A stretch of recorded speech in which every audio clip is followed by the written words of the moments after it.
The following production is part of the Play Some Video Games podcast network.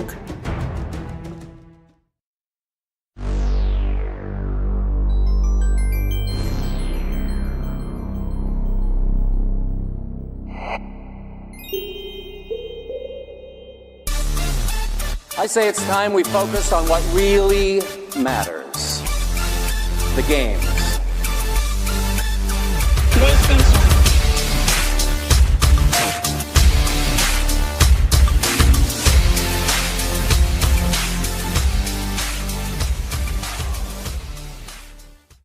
Good morning, and welcome to the 10th episode of the PSXP podcast, the PlayStation Experience podcast, PSVG's official PlayStation podcast. We have a very special show today for two reasons. Number one, I'm joined by Justin Pickard. Hello, Seth. Howdy.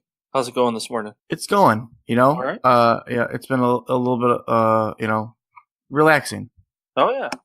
It's a beautiful day. Today is finally, at least here in Ohio, starting to warm up a little bit. We've had 80-degree weather, like 5 days ago, and then yesterday it snowed. So we'll see. My name is Seth Roy.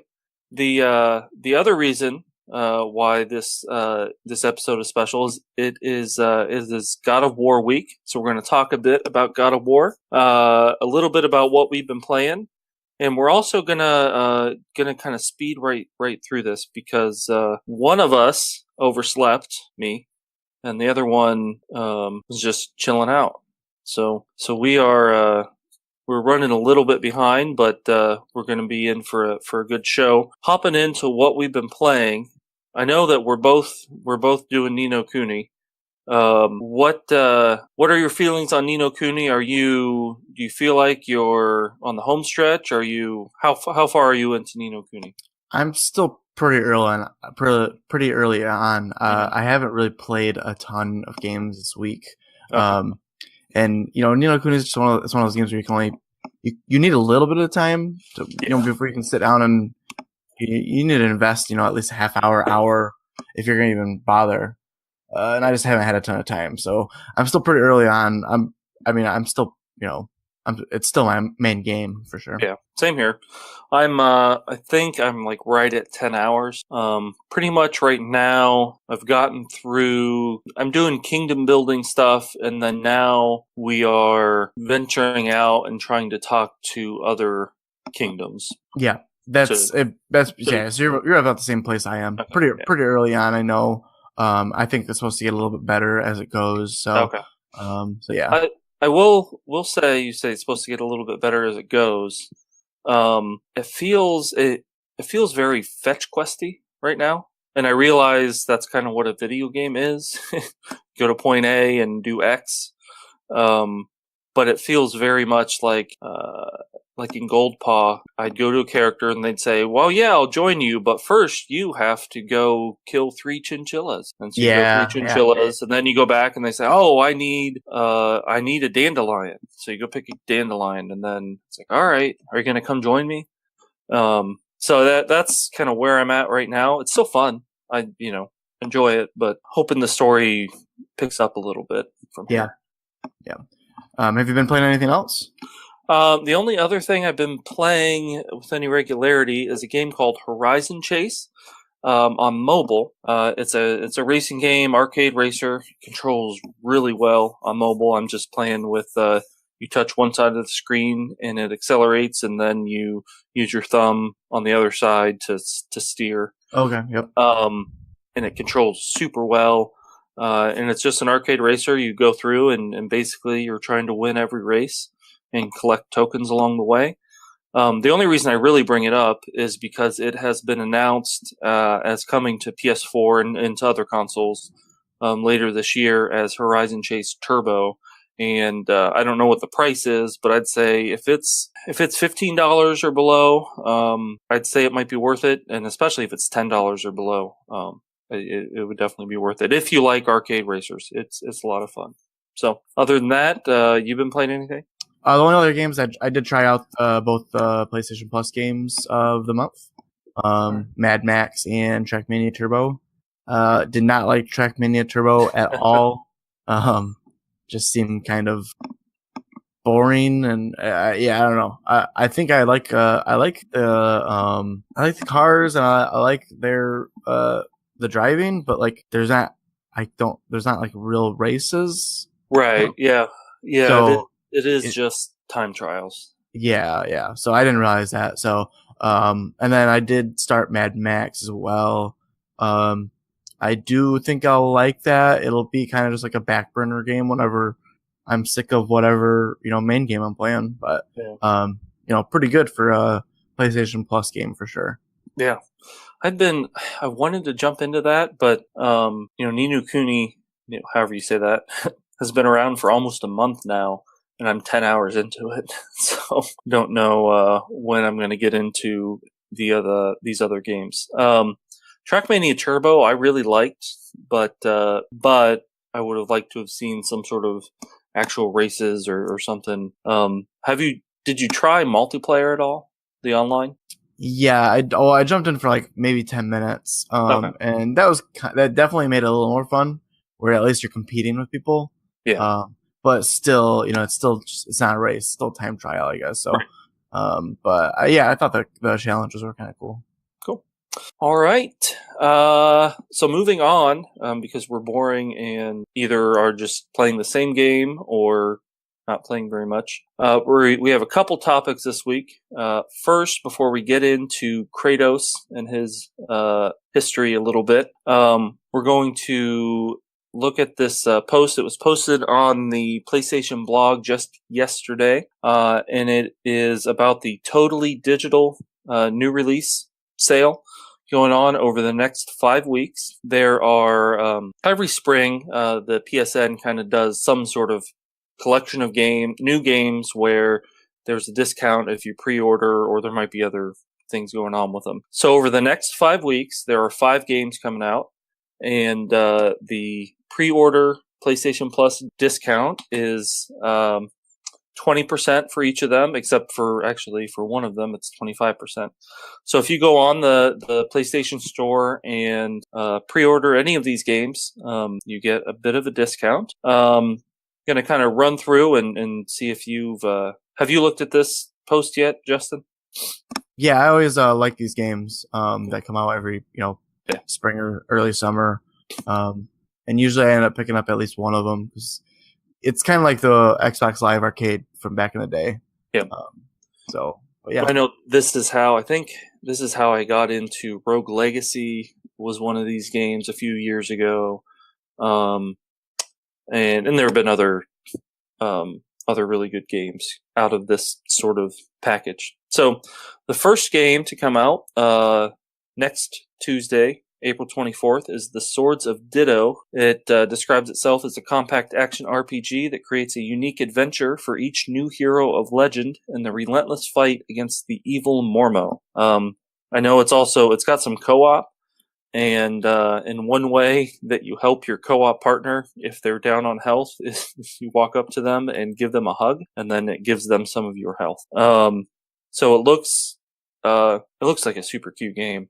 Although the screenshot on the blog post has an environment with a bunch of skulls in it, so might be a little creepy. And I'm just hearing from Justin that his computer shut down, so I'm going to carry this on for a minute.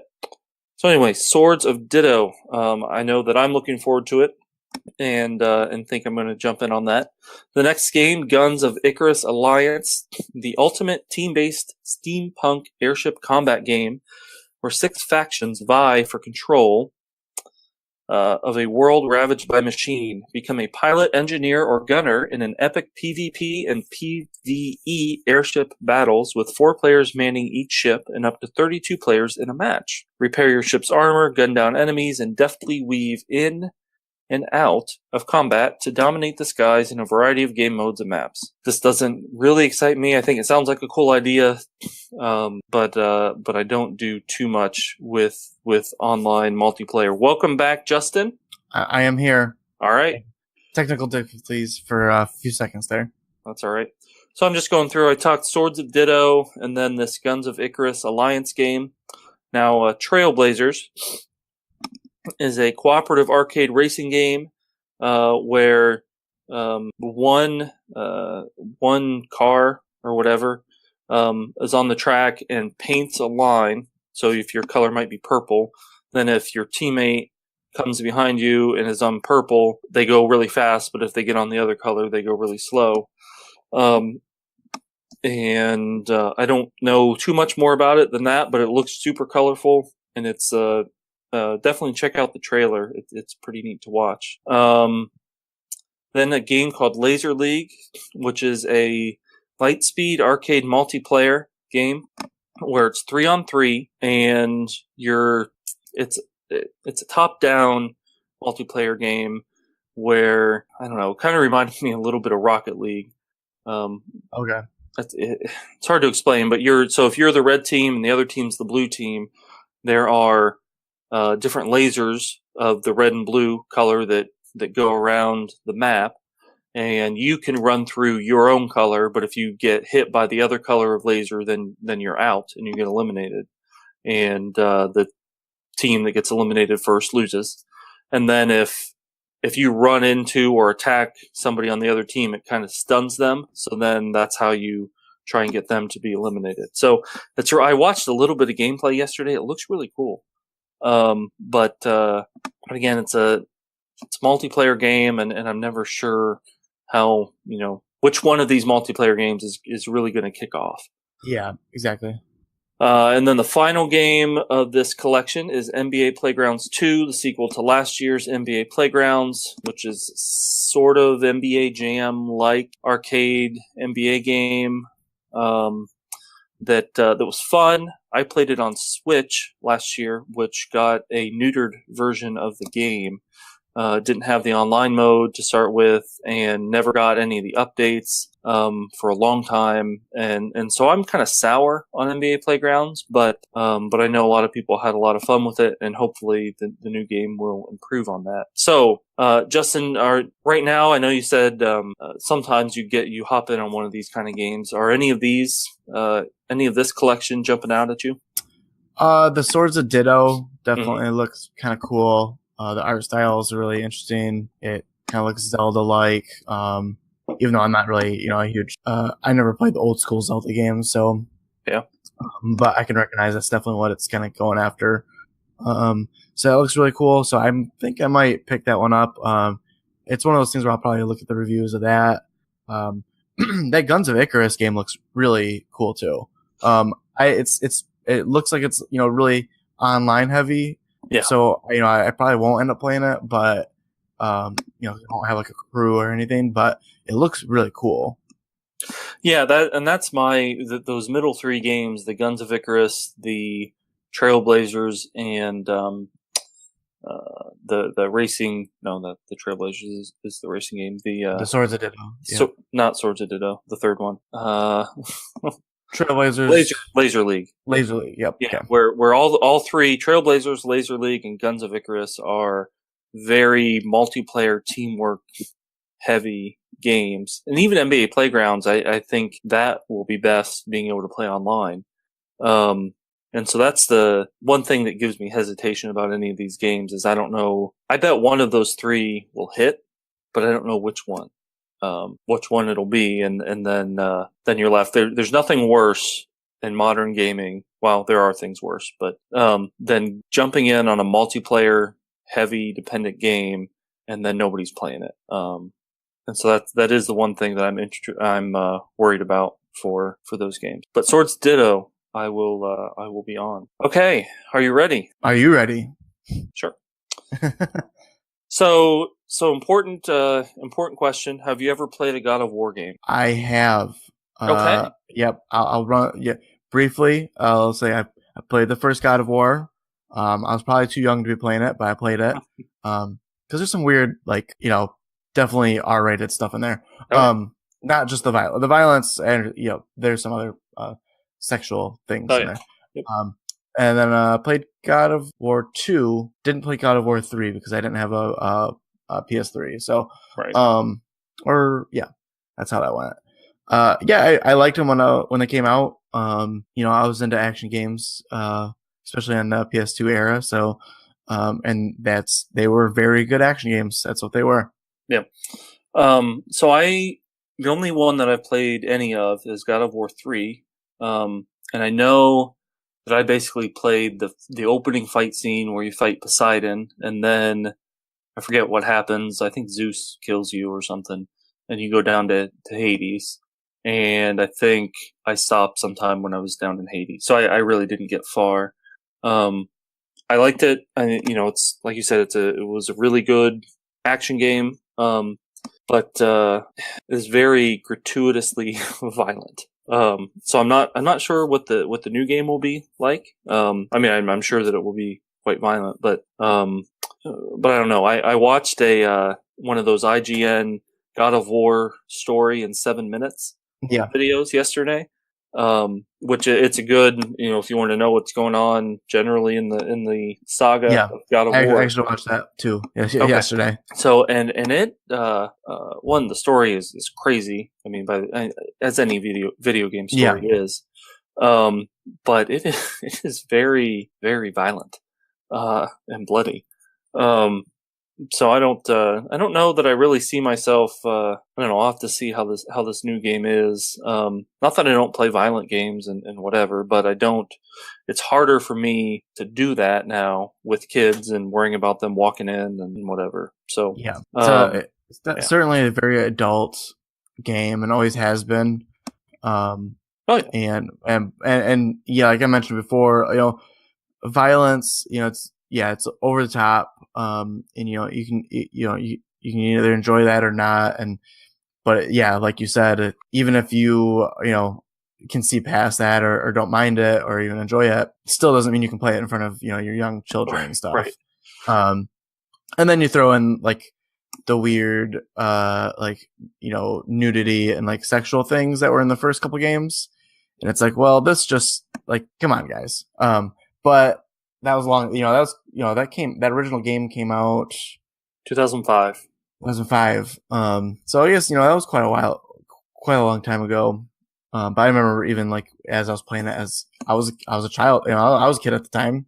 Young teenager, and like remember thinking like, oh, mom better not walk in. I'm playing this game right now. Yeah. But the gameplay was always what was, that's what always drew people into those games because it was super smooth, even for, the old hardware, it was really smooth, frame rate and you get to do these epic battles. Yeah. It's like, you're literally battling gods, which was pretty cool. Yeah. That was the one thing, I can still remember that fight against Poseidon, even though that's the only thing that I played. That was a really good boss battle. Yeah. And that was what kicked off God of War 3. So God of War that is coming out this Friday is the 7th game in the God of War series, including 4 previous console releases and 2 portable games.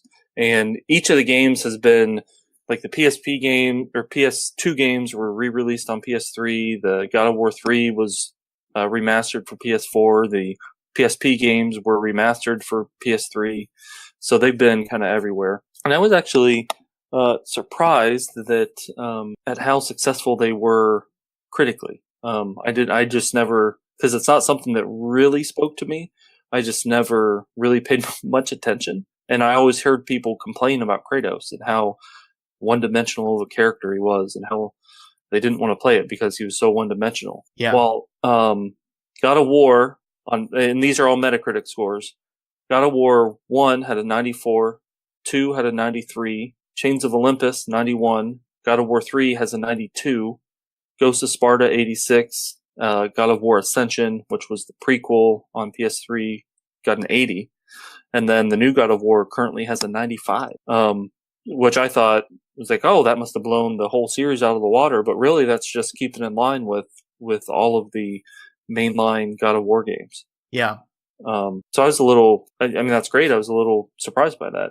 Yeah. No, I mean, when you think of, Metacritic scores getting that high, it's something like Last of Us or, what we've learned about the new God of War, really great story along with great gameplay. But, the story is okay and it's cool, but there's no like there's no emotional storytelling or anything like that in any of those first God of War games. So, but I wonder if it's just one of those things where, a lot of times games get high reviews when they do the one thing they're trying to do and they do it really well. Right. Like those games are all great action games. The story and some of the side stuff might be like, a little off, but it's a great action game. Right. And I also think they've all been, at least God of War 1, 2, and 3 really pushed their systems graphically. Yeah. And I think that certainly is a big part of it. Yeah. And God of War, the new one, I mean, I haven't seen it running on a PS4, but it looks pretty good. Yep. So total sales for the God of War franchise, it has sold more than 25 million copies, including each of the individual releases plus the different remasters and collections that have been released. The highest selling game was God of War 3 at 5.2 million. And those numbers are from Sony in 2012. So it's quite possible that it's increased from then. Yeah, God of War certainly. 3 Remastered has sold 810,000 at least. And that number certainly could be higher. So that's pretty, it's a very solid selling franchise, and with the hype around this one and the PS4 install base, I mean, I think easily 5 million is probably a low estimate. So that's kind of cool. So so the other question, are you jumping in on this new one, or is that something that's going to be later in the year when you've got time to play, or does it interest you? Yeah, I'm a little bit worried about, I probably won't jump in right away just because I'm playing Ni no Kuni and I don't really want to stack up games. I try not to do that. I'm a little worried about like stuff getting spoiled or whatever, because then, I listen to a lot of podcasts and talk to a lot of people. But yeah, I think I can't wait to play it, but I already have games to play and I don't want to push those back, because especially with a game like Ni no Kuni, which I'm currently playing, if I stop playing that and start playing another main game, there's a good chance it'll be that much harder to jump back into Ni no Kuni later on. Yeah. So I don't really want to do that because I do like that game. So I can't wait to play it, but I just don't have enough time to finish all the games. Right. Yeah, I'm more interested in this one than I've been in any previous one. But don't want to jump into another big game till I'm done with Ni no Kuni. And then I really don't think that I'd be able to make it through. I don't know when I'd play this one. It'd be very much my early morning game, and I'd always be looking around the corner to see if anyone was walking in. So yeah, did get a little bit of community input.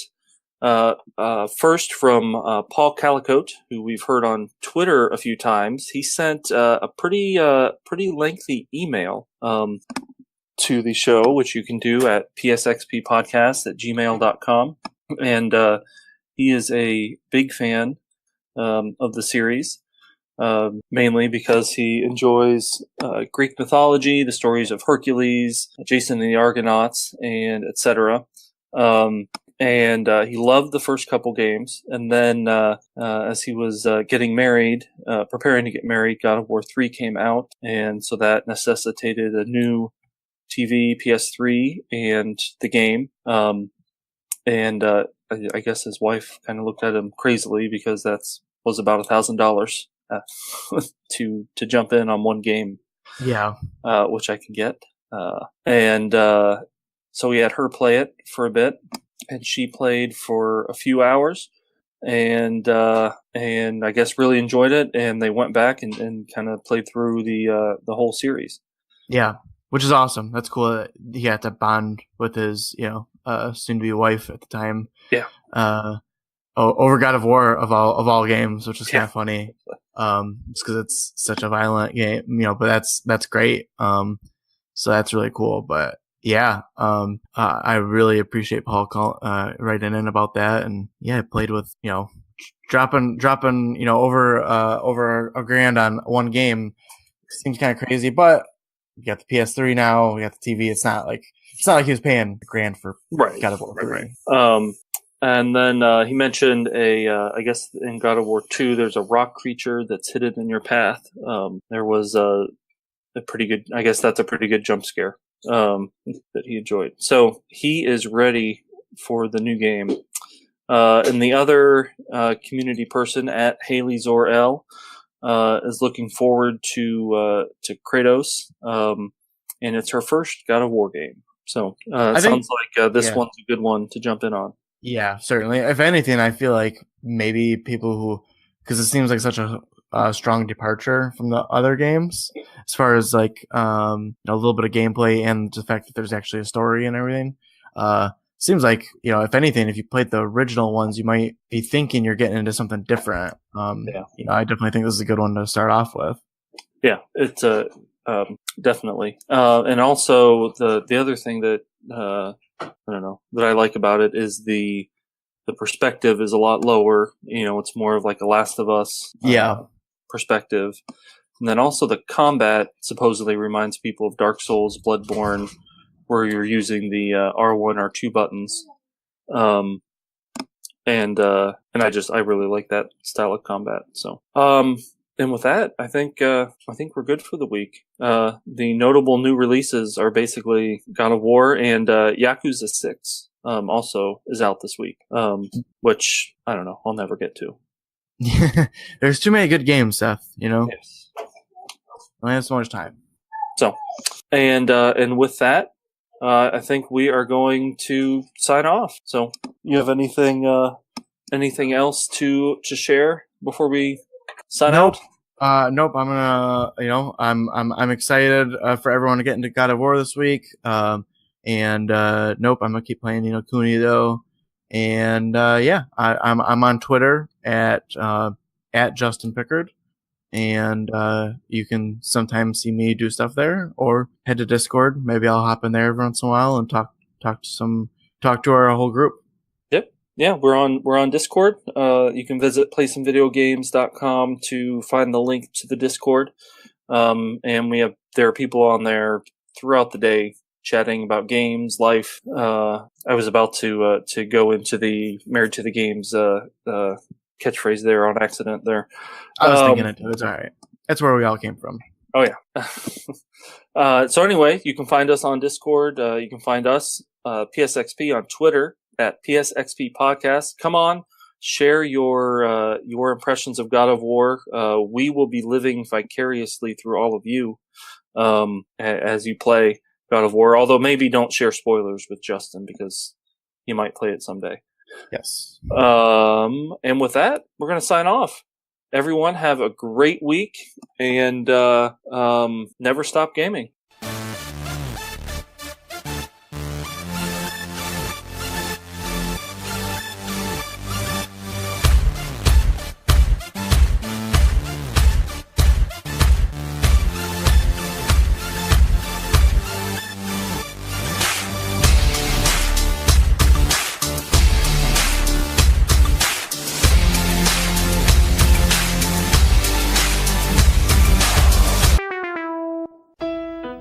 This has been a production of the Play Some Video Games Podcast Network.